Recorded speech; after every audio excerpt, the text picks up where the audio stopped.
I was born in the Netherlands. I lived in Holland for 11 years and moved to New York City. Learned English, went to Our Lady of Sorrows, graduated number one in my school, and ended up going to the best math and science high school in New York called Stuyvesant High School. That's where I got to touch computers for the first time. These were the days of punch cards, and I would put in my punch card program today, and I would get the result, which is the printout, 2 days later. That was the turnaround time. That wasn't good enough for me, so I cheated, and I made 6 copies of my program and put one in each drawer of each class. So I had a turnaround time of 4 hours, and my teacher couldn't understand how I was so fast. The end of high school, I'm 18. I moved to Hawaii. Boy, I spent a year surfing and diving. You know, if there were waves, I'd be surfing. If there was no waves, I'd be diving. I was in the water every day. I was a fish. And one day I read in the newspapers, oh my goodness, I can go to night school and have access to computers. My dream. I loved computers. You know, I could ICS 301, you know, learn how to program in BASIC. So I said, Dad, I have access. And about a week into it, my teacher called me in and said, Mr. Rogers, what are you doing? I said, what do you mean, what are you doing? And he says, well, you've already used as much computer time as an average student uses in a semester. And I showed him the programs I was working on, and he says, okay, carry on. You know, every assignment that we got, I went extra credit.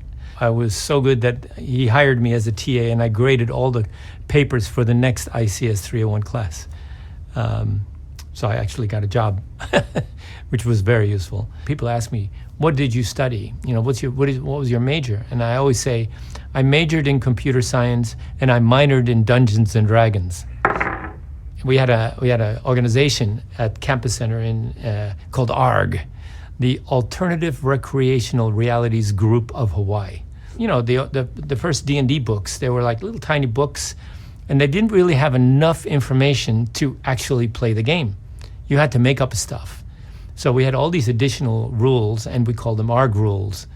And so that fleshed out for the dungeon masters and for the players how to play D&D. After, I don't know, I guess it was half a year, I ran out of computer classes that I could take in night school. And my teacher said, well, you know, if you want more computer time, you're gonna have to go to day school. And so I said to my teacher, well, I'm not gonna take any of my core requirements. And he says, I'm not saying that you have to take your core requirements. All I'm saying is that if you want more computer time, you're gonna have to go to day school. I said, okay, I'll go. So I went to day school. I took all the computer classes I could take, and I took only the classes that I was interested in, which is pretty much all the science classes. I even took religion and the meaning of existence, you know, some history, stuff that I was interested in. At the end of 3 years, they called me in and they said, another Mr. Rogers story. Mr. Rogers, what are you doing? And I said, what do you mean? I said, well, you haven't taken any of your core requirements. And I said, well, I've already been to high school. And then they said, well, if you're not going to take your core requirements, you're not going to graduate. I said, there must be some mistake. I'm not here to graduate. I'm here to get an education. And I've already got my education. Thank you very much. And I chased the girl to Japan, and that was it.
I went to Japan, and there was no way for me to access computers. And so I ended up working for my father in the gemstone business for 6 years.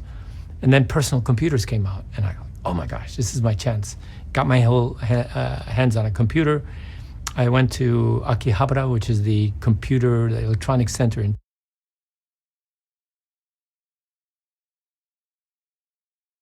Tokyo. What are people buying? They have to do with computer, because I was ready to do an accounting software, for Christ's sakes. And I found out, wow, people are buying games. Games? And they were mostly like little tiny shooting games and jumping platform games. There were some simulation war games, a little bit more complicated. But there were no role-playing games. And I thought, oh, yeah, I can do this. And, at that time, in the US, we already had Ultima and Wizardry. What I didn't know was that in Japan, there was no Dungeons and Dragons. Oh my gosh, okay, I have to teach people how to, play this game.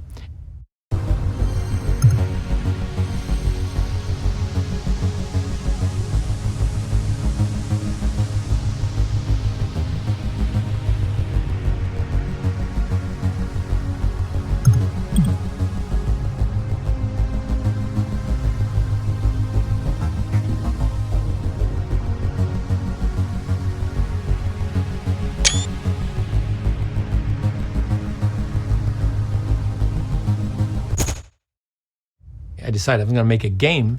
I was going to have warriors and clerics and magic users, and I was going to have all these different character classes. And my imagination, this game was going to be this big. What did I know about what a computer can do? I didn't, and I didn't know how to read, speak, or write Japanese. My wife could read, but she didn't understand anything about what was written in the manual, so that was kind of useless. And all the manuals were in Japanese, so I had to hack the computer the whole time. I had 64K, so I made a role-playing game within 64K, all graphics, no text, or a little bit of text. I started writing it all in BASIC, and then the 3D part, when I wrote the 3D in BASIC, it was like the walls were like, that's speed, and then you would take a step, bunk, and then it would I said, no, there's no way this game can take that long. And so I decided to take that part of the game and write it in assembler. When I was done with that, you push the button, it happened immediately. There was no, you couldn't tell that it was drawing anything. And I was like, that was the first time I really understood how fast assembler was. Or conversely, how slow BASIC was. There's a sample monster here. This is the demon. 10K for all monster graphics, and 10K for all people graphics. I think they were about equal in weight. I based the graphics on on miniatures. Because when we played Dungeons and Dragons, we played them with miniatures, and so you had little people. And every time you went and you bought a new piece of armor, you would see it, and so you graphically could see your group up to 5 warriors getting better and better and better. And I made a dot matrix graphic editor so that I could draw each monster dot by dot. He's already bought armor. He's already bought a shield. He's already bought a sword. I mean, he's already an advanced level character. The only thing that wasn't graphic was potions. Potion, you could see whether you had a little bottle as a potion, but you couldn't tell how many potions you had in your bottle. It's up to 5 potions. I wanted a package that was a little bit more expensive than the other packages. All the other packages were paper. Part of the reason is my game was 7,800 yen when all the other games were 6,800 yen. And the reason for that is because I believed that my game had longer gameplay. The painting in my office was painted by Roger Dean, known for doing things like the Yes Band logo. And this painting that's hanging in my office was the cover of an RPG game that Hank created called the Black Onyx. And this was the Famicom version of the game. The painting is called Freya's Castle. And Freya actually is Roger's daughter. That game, it took me 9 months to build. And I would say that's my my lifetime greatest achievement. When you think about it, like today, if somebody gave you 64K and say make a role-playing game, that would be tough. Now, I used to be in the gem business, so I knew all about how to. I told my dad I need 1,000 black onyx. The first 100 people that found the onyx and send me the secret password, which was Yggdrasil, which is the tree of life. I would send them a real black onyx. Black Onyx turned out to be the #1 game in Japan in 1984. I published it myself. My company was Bulletproof Software. And I was all of a sudden a folk hero in the computer game world in Japan.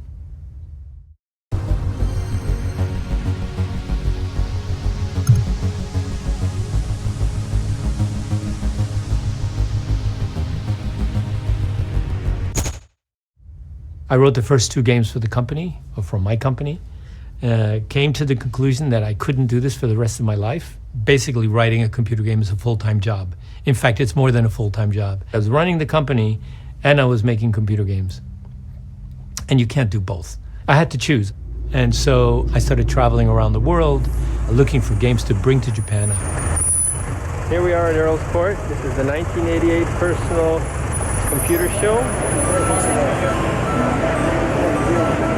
Hank, is that so far? This is Shanghai on the Sega machine. It's pretty good. Thank you. Yes, here we have Hank Rogers from BPS. Yes, he's over here breaking in and expanding the UK software market. He's expanding in many different ways, taking over the world. I hired programmers to actually take those games and move them to the Japanese computers. I'd published 2 of the first 4 Electronic Arts games, Archon and Mule. They were amazing games, by the way. I published the Star Wars games. I made LucasArts. I made deals with companies all over the world. I was more nimble than the Japanese companies. LucasArts. They were amazing games, by the way. I published the Star Wars games. I made LucasArts. I made deals with companies all over the world. I was more nimble than the Japanese companies because generally the way it works in Japan is somebody sees a game, they bring it to Japan, and then they have all the buchos, all of the managers have to all agree, yes, this is a good game.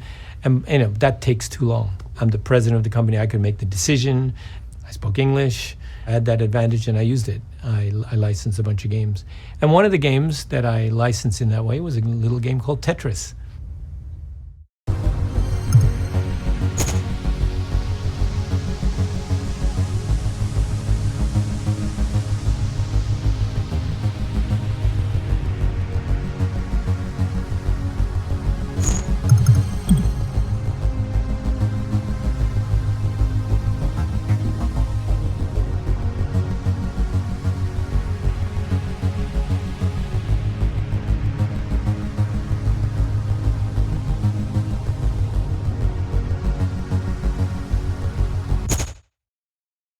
Not only was my game the #1 selling game in Japan in 1984, but it was the #1 game in software rental. You could rent my game for 1 day, use your copy software, make a copy, bring it back, and then the next day somebody else could rent it. You can imagine how many people actually got to play my game.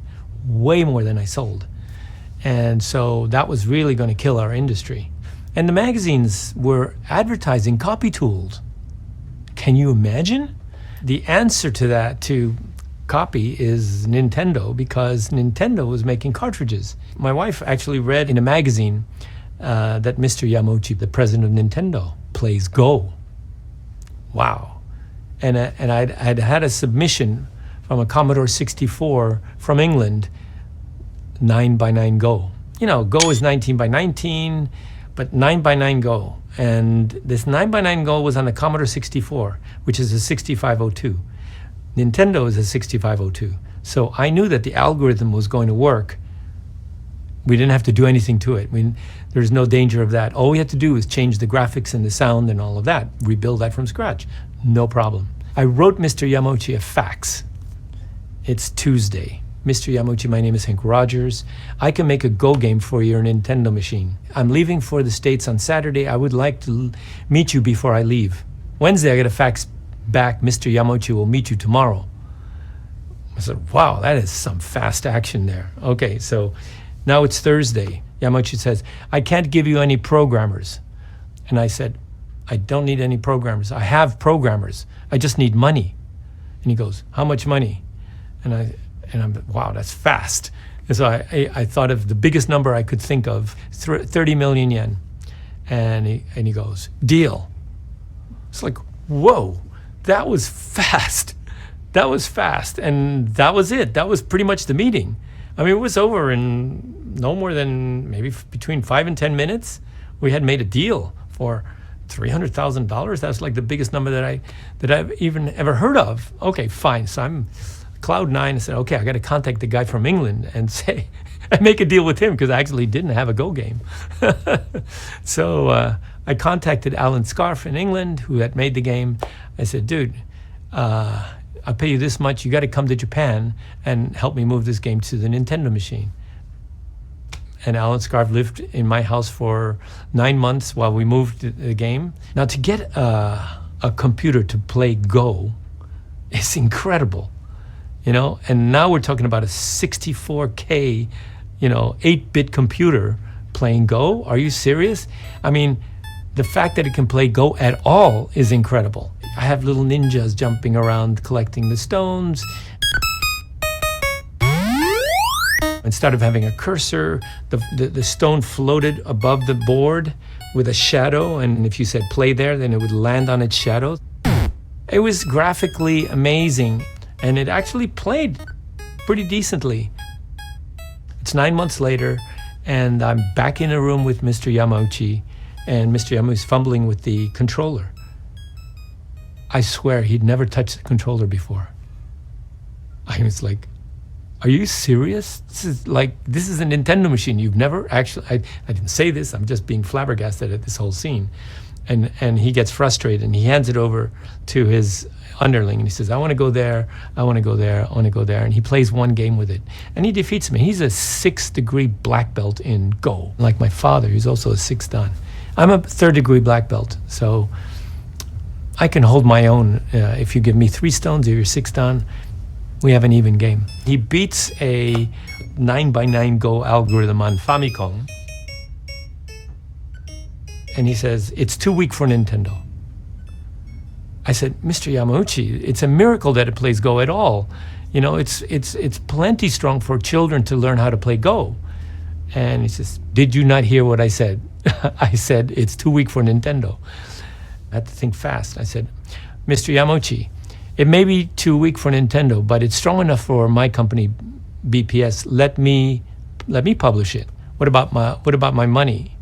I'll give you 100 yen for each copy until you get your money back, which is $1. So I would have had to sell 300,000 copies to give him his money back. And he said, deal. That is how I became a Nintendo publisher. Because if he says, yes, you can publish it, it means, yes, he's given me the blessing to be a publisher. So Go was my first game. And after that, I had other reasons to meet with Yamauchi. And so I would always make the appointment on a day when he had no other appointments after my meeting. And then we would play Go afterwards. And it was like the Prince and the Pauper, because when we play Go, we would play Go afterwards. And it was like the Prince and the Pauper, because when we play Go, everybody else is gone. Normally he's got underlings that are making sure he doesn't say or do anything that he's not supposed to, whatever. But when you play Go, there's nobody in the room. First of all, nobody else in the industry played Go. Can you imagine? And those two worlds didn't collide at all. Go in Japan is not considered a game. They don't even say play Go. They say do Go. It's like doing kendo or aikido, and Go is in that class. And so we played Go, and then he would ask me questions about the business, what's going on, and so when we were actually the closest thing that he would have to being a friend with somebody.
You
I'm at the Consumer Electronics Show in Las Vegas. My job is to find games to bring to Japan. And the way it works is there are like hundreds of monitors from dozens of companies, all showing games. And the people are lined up to play those games, for a couple of minutes to get an impression. He was trying to have a Go game. He was really into Go. He had this other game he was working on called Black Onyx. But everybody was playing this game in our booth. Tetris, Hank came over to play. So I stand in line, and there I play Tetris for the first time. And, then I go and play other games, and I find myself standing in line at the Tetris machine again. And I play again. I said, oh, okay. And I go away, and I find the fourth time I'm standing in this line is like, I'm really hooked on this game. And he sees my name on the top of the high score list. So he sits there for hours trying to knock me off the list. I put the high score on the game. I beat Gilman Louis' high score on that game. He meets up with Phil. I showed it to Hank for the first time. Hank loved it. Phil takes Hank into a meeting with me. And so I started negotiating with Gilman about Tetris for Japan. And Hank goes, I want to get the Japanese rights.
At the CES, that's when we met with Stein, Robert Stein, who had the first version of Tetris that he said he saw while he was in Hungary, and was trying to see if there would be an American publisher of that particular game.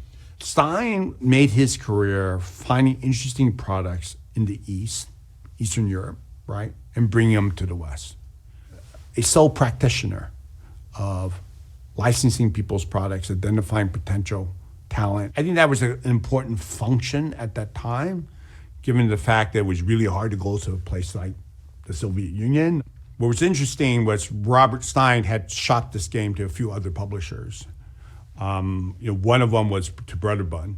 I thought, we wouldn't have said this at the time because they didn't exist, but it was more of a handheld kind of game, a little bit of a lightweight game. I didn't feel like it had the heft to be a PC game.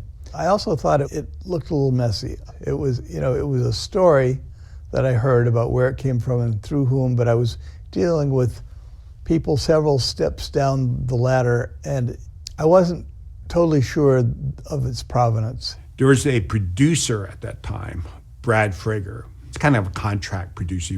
And Brad was saying, hey, I just saw this great game called Tetris that Robert Stein is showing around. You should really, really publish it. Then I got a call from Microsoft, from Jim McConnachie. Jim goes, hey, Stein is coming to the States. He dropped off this game. We can't stop playing it. Like, we cannot stop playing it. Jim McConnachie, who was the CEO for Microsoft, said, I've got something to show you. And he showed me Tetris. I played it for a little bit, just couldn't quit playing it. Jim says, hey, I'm dealing with Robert Stein. He has the rights to it. Phil was in the meeting, myself was in the meeting, and Stein was in the meeting. I said, I like the game a lot, but I want to make a lot of changes. Right? I want to change the graphics. I want to change the scoring mechanisms, the controls. I want to tweak with it. Can I talk to the programmers? And he goes, you can't talk to the programmers. I go, I can't talk to the programmers. Why can't I talk to the programmers? If you're licensing somebody's product, I need to be able to talk to the programmers. And he goes, well, the programmers are not in Hungary. They're in the Soviet Union. Soviet Union? I turned to Phil. I said, put it in a red box. We wanted to push it as the first product out of Russia, and we came up with a marketing concept, and the Saint Bastille is the box, and the spelling of Tetris using the Russian symbol and letters. So his marketing brain starts rolling. My marketing brain starts rolling. So we do the deal. We signed the deal, but unbeknownst to us, is it was signed in with Academy Soft, and eventually Elorg Programa took it over in Russia, and that's how some of the rights got convoluted later. We spent months trying to get that thing tuned so that it felt right through that progression till you got into that sweet spot of the gameplay, because that was a key part of the magic of the game, right? We even put a thing called the boss key because people were playing this thing at work. So we even put a thing called the boss key because people were playing this thing at work. So so that if you press a key, a spreadsheet, a fake VisiCalc sheet would show up because people, once you started playing, they couldn't stop playing. We had to get people to pick up the game. So we had to tell a story. We really try to play up this kind of glass people to pick up. Because people, so that if you press a key, a spreadsheet, a fake VisiCalc sheet would show up. Because people, once you started playing, they couldn't stop playing. We had to get people to pick up the game. So we had to tell a story. We really try to play up this kind of glasnost environment. Hey, This is the game that Russia will use to invade America, right? Through addiction. We were trying to put together a story that would get people sucked into the game. But once you got into the game took care of the rest. And yeah, we tweaked it, we tuned it, but the core of the game was always there. It was there way before we touched the product. And I give all the credit to the original Russian team. We finally got the PC version from Spectrum Holobyte. And when we put it on PC and saw it, we got, both of us, me and Belikov, we became pale. There's a 16-year-old German pilot that landed a plane in Red Square, and we put that into the introduction. Pulling a banner that says "Play Tetris," right across the screen. That was very big political scandal at this time around this landing and whatever. So we thought that was fun because, again, we're trying to get the game positioned so that when they think about the Soviet Union, they'll think about Tetris. When they think about Tetris, they'll think about the Soviet Union. Stein goes, you need to change that. We immediately kind of contact them and say it's absolutely unacceptable. So we pulled it out. And I say, no problem, we will take it away. That was a very big relief. And say, goes, and they'll think about Tetris. When you think about Tetris, they'll get the gig right across the screen. And whatever. When they think about the Soviet Union, they'll think about Tetris. When you think about Tetris, they'll think about the Soviet Union. Stein goes, you need to change that. We immediately kind of contact them and say it's absolutely unacceptable. So we pulled it out. And I say, no problem, we will take it away. That was a very big relief.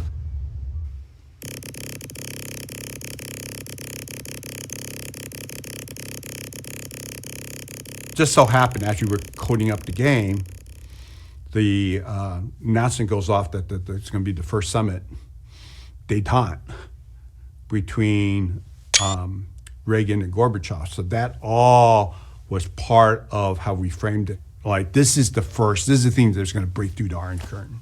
We hired a Gorbachev and a Reagan look-alike.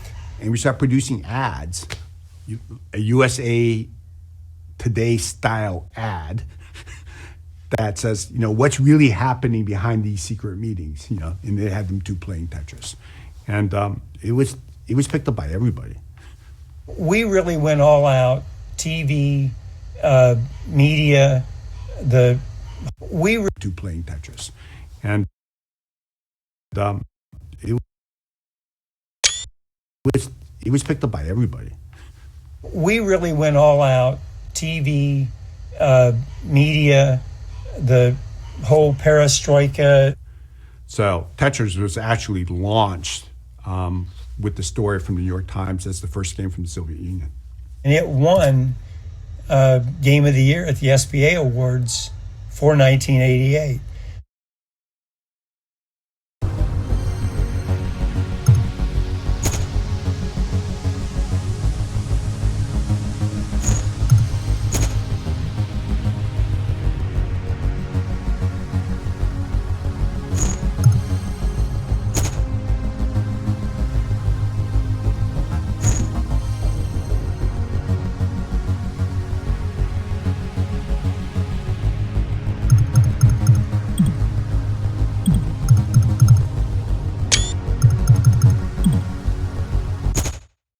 The situation was very clear. Not my computer center, even Academy of Science has no right to have any business deal with somebody outside of USSR. It was very special agency of Ministry of Foreign Affairs who was authorized to sign some kind of business deals with any other outside entities. And then I start kind of my odyssey over those different agencies in Moscow. I didn't want this too much. I was a little bit afraid of all this kind of activity around this stuff. So any excuse to avoid it, I used in full force. But as soon as I have this telex, I need to do something with it. And I did several agency, and all of them kind of say no, we don't deal with software, we don't know how to do this. It's not our main job, and the deal is too small or whatever. Finally, I got very good guy in Ilorg. His last name was Alexeyenko. Sasha Alexeyenko, Alexander Alexeyenko, yeah. He likes programming and he likes us programmers, and that was a very big hope for my little game. So I prepare some kind of paper for agreement between Computer Center and Delorg. My deputy director just signed it without reading. 3 or 4 months, I didn't heard anything of it. And all of a sudden he called me and say, yeah, well, I met Robert Stein. He considered your reply as an agreement. I say, come on, how could it be? It looks like he get this deal as is, and he is sub-licensed it already, and the game is about to come out. We can't do anything like that. So the only thing we could do is just to sign the agreement with them and let them do it. So we don't have we cannot bargain with him already, because he consider this telex reply as a general agreement. That was it. Somehow it happens and stopped. And I never heard about the game, about anything for another kind of maybe 3 or 4 months. But at this time, the new person came to the scene, Mr. Belikov, Nikolai Evgenich Belikov came on board. He became the chief of my previous friend. We discussed the strategy, we discussed what we could do. We decided we never give up the other platforms and whatever. So we was all in agreement about this stuff.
So I went to Japan. It's June by now. Gilman Louie comes to Japan.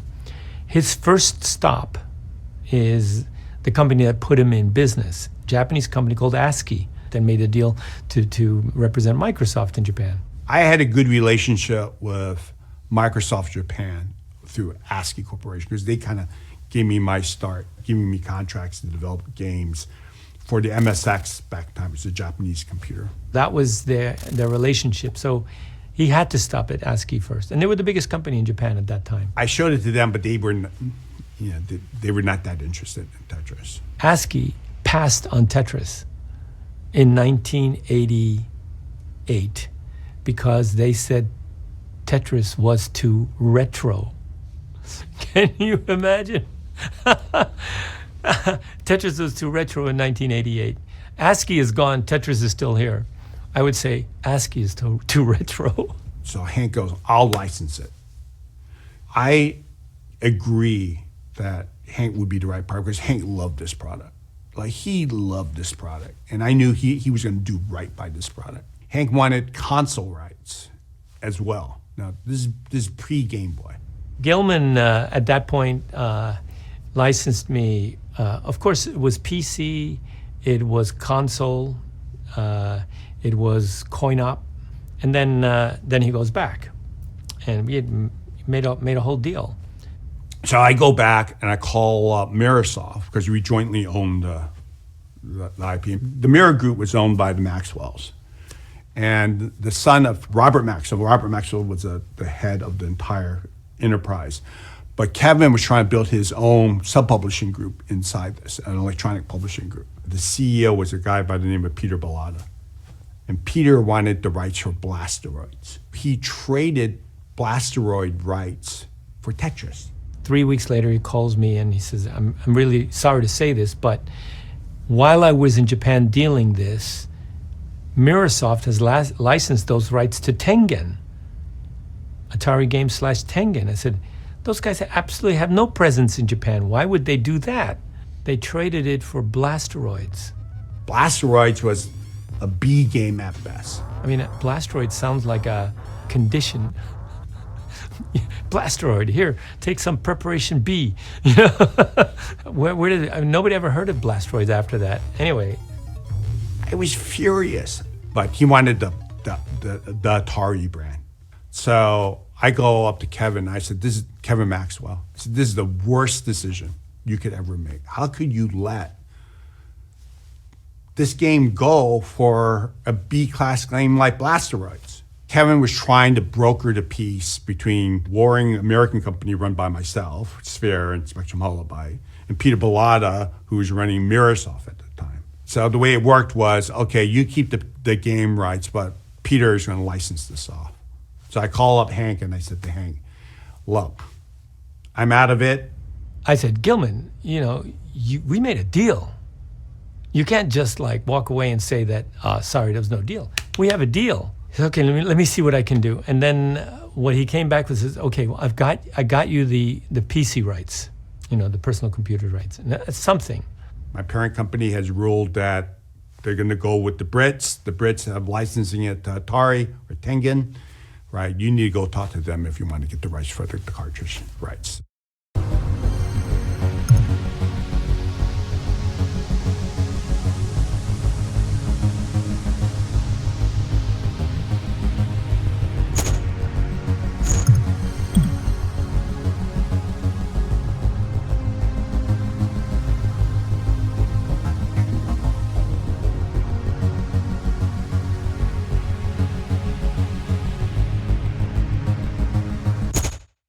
I had already started developing on all 8 different personal computers. They were all not compatible, and on Nintendo, on the family computer or the NES. Tengen, okay, Tengen. I know the guy who I can deal with at Tengen. His name is Randy Brolite. He sends me a fax and he says, "Sorry, but we've made a decision. We can't license it to you." I'm like, what? And Atari Games was owned, let's see, it was 46% by an American company, 46% by Namco, and 8% by the people running the company. So I thought, well, maybe Namco decided that they're going to publish it. But Namco had a policy, they never published anybody else's software. They only ever published their own games.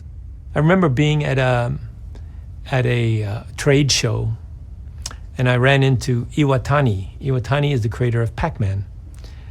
And so I go, Mr. Iwatani, what do you think of Tetris? And he drew a blank. He said, what do you mean? I said, never mind. If Namco was going to be publishing Tetris, and if they were looking at it, he would know. And so the fact that he didn't know meant that Namco had no eyes on Tetris. I said to my team, look, I'm getting on a plane. I'm going to there in San Jose. I'm going to San Francisco. I'm not coming back till I have these rights. I got a meeting.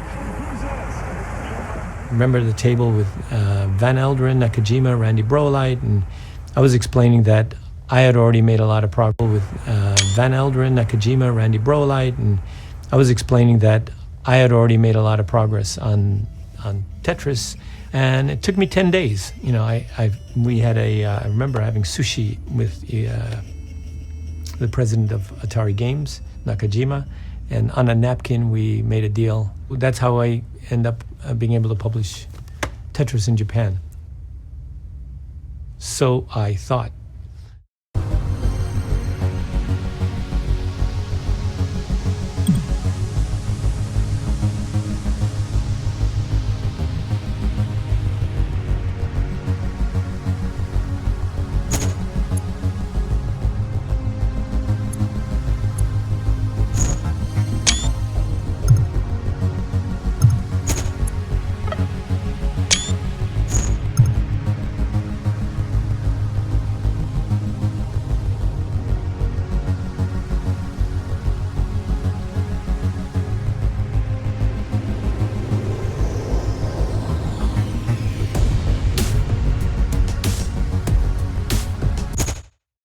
We've invited everybody in here today for the grand showing of the original Tetris as Alexei programmed it.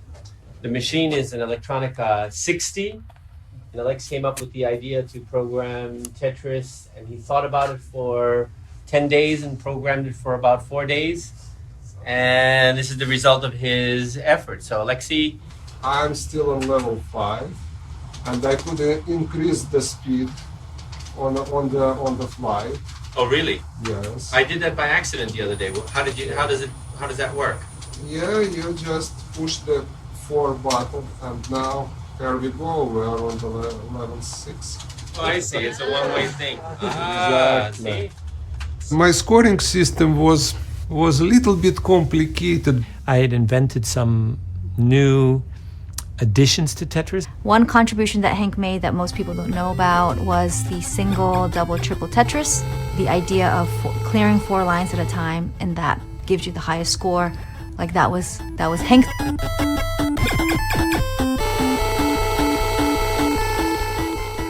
the original rules of Tetris, there is no points awarded for clearing a line. The only points that you get in the original Tetris is for allowing a new piece to appear in the playfield. And the way the scoring works is you get 24 points for allowing a piece to appear in the playfield. Every time it falls one row, then you lose 1 point. So the quicker you hard drop it into its final position, the more points you save. And Alexei charges you a 5-point tax for peeking at the next piece. So instead of getting 24 points, you only get 19 points if the next piece is showing. No more than that. Now you see the next piece is shown just in the middle of the screen. I mean, height-wise. Do you like that idea though? Rewarding the player? Yeah, actually it's more natural. That's what people expect. You know, when I wrote the game, I think just about my own common sense. But if you do the game for people to play, you need to respond what they expect out of the game, and it's quite natural to get extra credit for cleaning lines and other stuff. So basically, it's much better idea.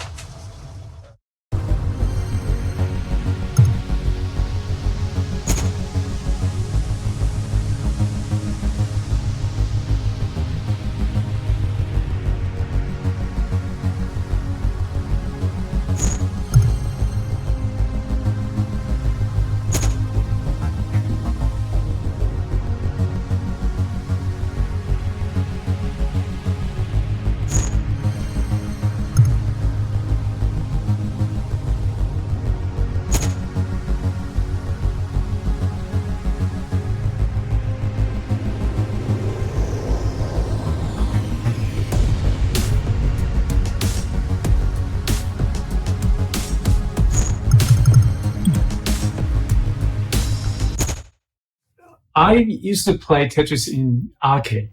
That was Sega arcade. And before I joined the Sega, I was a teenager. And, the Japanese Game Center, that was a very exciting place. Two people sat facing each other in a table type cabinet. And with, coins stacked on the table like that. And I wasn't a good player, but I watched the super plays, by the great players, many great players in Japan. And there was always a huge crowd around the Tetris table. Tetris was like very intellectual battle type of game. It's very quiet and silence, and very high tension, and everybody watching just blocks. I think Tetris is the first game. It's very great to watch. Yeah, Tetris is very minimal, simple game. No decoration, just very simple patterns of shapes. Everybody go into a deep dive into the zone states kind of feel. I love that. I love that feeling.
So I send my guys out to get initial orders for Tetris, and they came back and said, we got 40,000 units.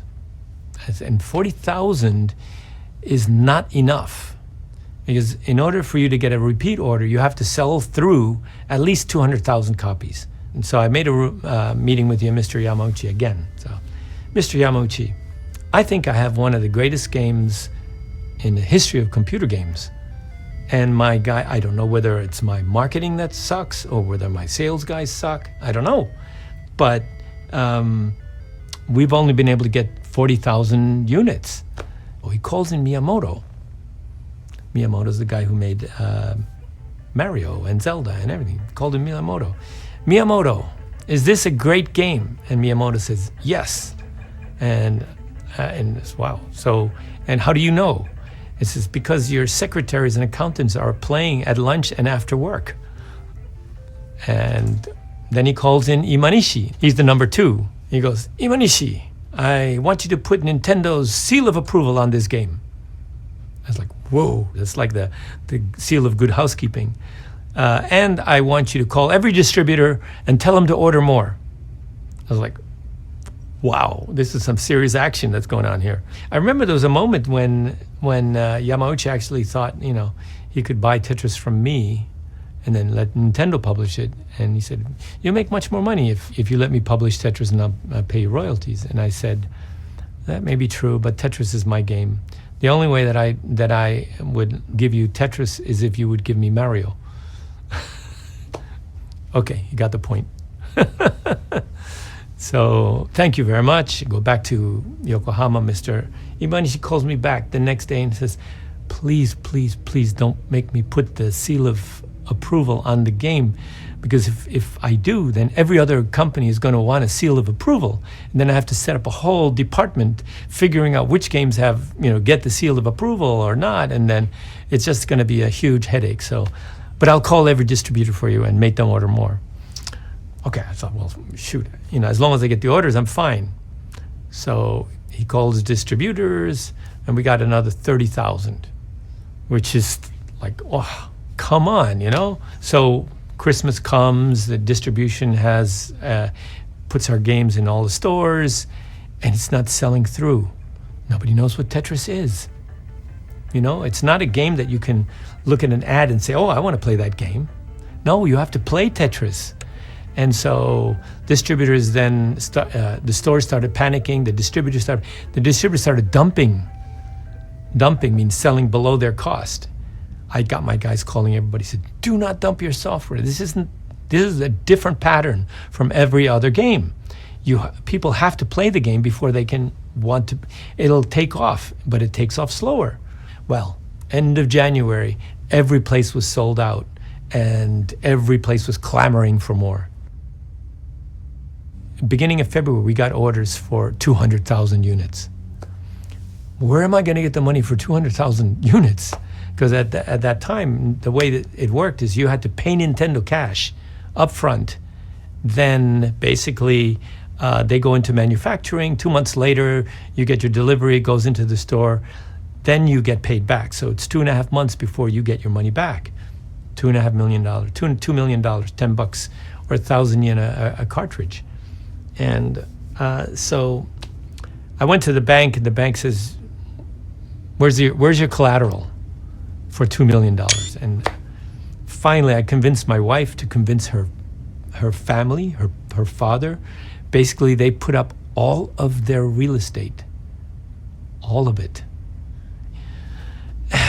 And so we managed to hang on.